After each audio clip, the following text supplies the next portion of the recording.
আমরা প্রতিনিয়ত আমাদের চারপাশে সংঘাত, দ্বন্দ্ব, কলহ এগুলো দেখতে পাচ্ছি এবং এই সংঘাত, দ্বন্দ্ব, কলহ কিন্তু নির্দিষ্ট গণ্ডির মধ্যে সীমাবদ্ধ নয়। এটি সকল জায়গায়, সকল অঞ্চলে, সকল শ্রেণী পেশার মানুষের মধ্যে শিক্ষিত কিংবা অশিক্ষিত। কেন আজ এই সংঘাত, দ্বন্দ্ব, কলহ কোনো নির্দিষ্ট শ্রেণী পেশার মানুষের মধ্যে সীমাবদ্ধ থাকছে না, নির্দিষ্ট অঞ্চলের মধ্যে সীমাবদ্ধ থাকছে না, ধনী কিংবা দরিদ্রের মধ্যে সীমাবদ্ধ থাকছে না, শিক্ষিত কিংবা অশিক্ষিত মানুষের মধ্যে সীমাবদ্ধ থাকছে না? কেন এমনটি হচ্ছে? কেন আজ আমরা এই আধুনিক সমাজের মধ্যে, আধুনিক যুগে এত বেশি সংঘাত এবং কলহ প্রবণ? এর একটি কারণ, সেটি হচ্ছে আমাদের চিন্তার পক্ষপাতিত্ব। আমরা আজ চিন্তা করতে অনেক বেশি পক্ষপাতিত্ব দেখাচ্ছি, সীমাবদ্ধতা দেখাচ্ছি। কিভাবে? ধরুন, এই সমাজের মধ্যে সবচেয়ে বেশি কলহপ্রবণ একটি কাজ হচ্ছে জমিজমা সংক্রান্ত কাজ। আমরা যখন কোনো জমি মালিকানা নিয়ে অথবা কোনো জমির দখল নিয়ে সংঘাত কিংবা দ্বন্দ্বে জড়াচ্ছি, এই সংঘাত এবং দ্বন্দ্বের মধ্যে একটি সুন্দর সমাধানও তো খুঁজে পাওয়া যায়।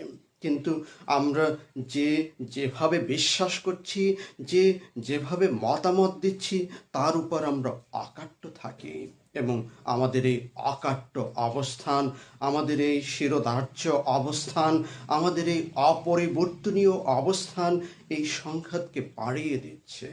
আমাদের সমাজে অনেক ছোটোখাটো বিষয় নিয়েও আমরা সংঘাত দেখতে পাই।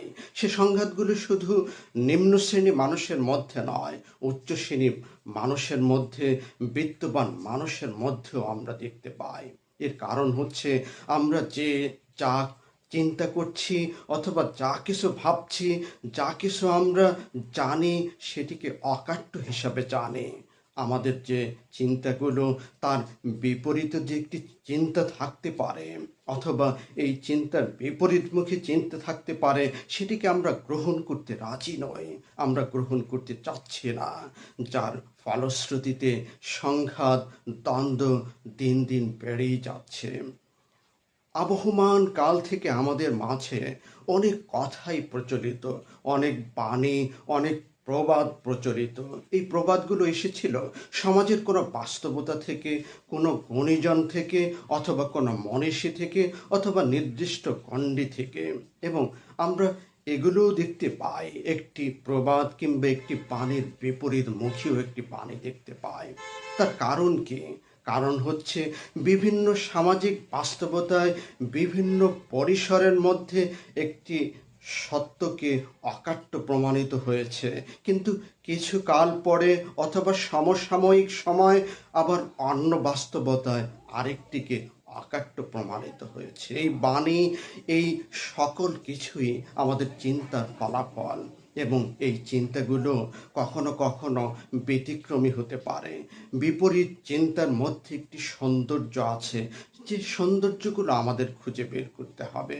আমরা যদি আমাদের সেই প্রবাদগুলোর দিকে তাকাই, সেই নীতিগুলোর দিকে তাকাই, সেই নীতি বাক্যগুলোর দিকে তাকাই, তাহলেই এটি আরও বেশি পরিষ্কার হবে। একই স্বভাবের লোক একসাথে থাকে, আবার তার বিপরীতমুখী বাণী বিপরীত মেরু আকর্ষণ করে। তাহলে কি দেখা গেল? একটি অন্যটির বিপরীত। আবার দুই মাথা একের চেয়ে ভালো। আবার বিপরীতমুখী বাণী অনেক বাবুর্চির ঝোল নষ্ট করে। আবার যদি আমরা লক্ষ্য করি, দৃষ্টির বাইরে মনের বাইরে। আবার অন্য প্রবাদটিতে আবার দেখতে পাবো, অনুপস্থিতি হৃদয় অনুরাগী করে তোলে। আবার যদি দেখতে পাই, সময় ও স্রোত কারো জন্য অপেক্ষা করে না। আবার বিপরীতমুখী বাণী হচ্ছে, যারা অপেক্ষা করে তারা ভালো করে। বাংলায় বহুল প্রচলিত একটি প্রবাদ, নাই মামার চেয়ে কানা মামা ভালো। আবার তার বিপরীত প্রভাব যে দুষ্ট গরুর চেয়ে শূন্য গোয়াল ভালো। এই প্রবাদ, এই বাণীগুলো কেন একটি অন্যটির বিপরীত? কারণ ভিন্ন প্রেক্ষাপটে এটি ভিন্ন পরিসরে বাস্তবতার নিরিখে এটি বাস্তব বলে প্রমাণিত হয়েছে। তার মানে হচ্ছে বিপরীত চিন্তা, বিপরীত কর্ম অথবা বিপরীত ধারণার মধ্যে সৌন্দর্য আছে। আমাদেরকে সেই বিপরীত ধারণার মধ্যে সৌন্দর্য খুঁজে পেতে হবে।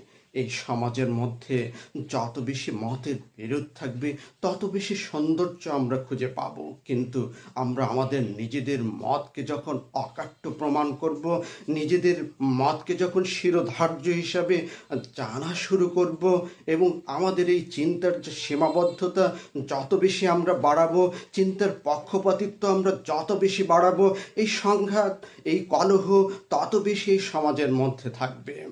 আমাদের উচিত বিপরীত মতের মধ্যে সৌন্দর্য খুঁজে বের করা, সংঘাত নয়, দ্বন্দ্ব নয়, কলহ নয়। তাহলেই এই সমাজের মধ্যে আমরা শান্তি খুঁজে পাব এবং শান্তিপ্রিয় মানুষের সংখ্যা আরও অনেক বেশি বেড়ে যাবে।